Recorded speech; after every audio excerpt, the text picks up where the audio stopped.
That CBS debate in South Carolina on Saturday night, boy, that was one of the most intense slugfests I have ever seen. You had Donald Trump going at it with Jeb Bush. You had Donald Trump going at it with Ted Cruz. And you had a very partisan audience, by the way. It seemed to consist mostly of Cruz and Rubio supporters who were cheering and booing every good or bad thing, depending on their preference of candidate. And I thought that John Dickerson at some point should have just told the audience to chill, because that's the way it's done in the fall general election debates. They're asked to hold their applause until the end, because it just got disruptive.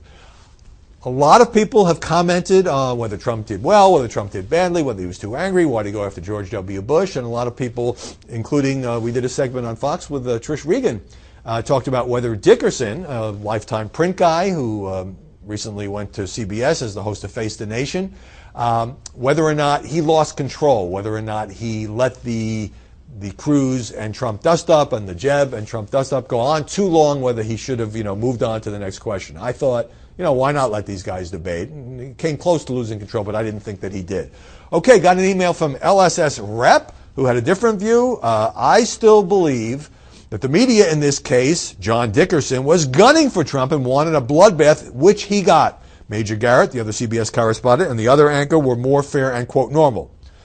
Despite his faults, Trump is my candidate. We're in an era where being courtly isn't cutting it. We need action. So obviously, this letter writer, this emailer, is a fan of Donald Trump. Therefore, if the debate was seen as being unfair to Trump or didn't go well for Trump, or other candidates were giving too much leeway to attack Donald Trump, he doesn't like it. And this is why so much of politics and media are subjective. Because to the extent that Dickerson, whether you agree with his approach or not, I didn't see any evidence whatsoever that he was harder on Trump than he was on Ben Carson or Ted Cruz or Marco Rubio or Jeb Bush or anybody else who was on that stage, or John Kasich.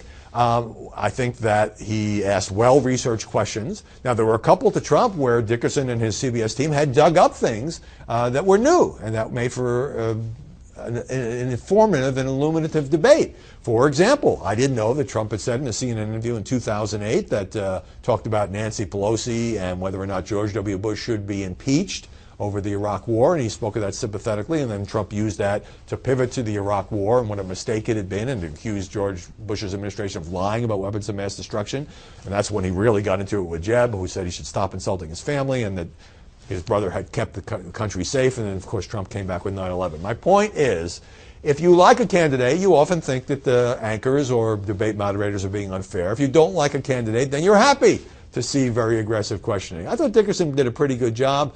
One thing is true, that debate is going to end up being pivotal in this week's South Carolina primary.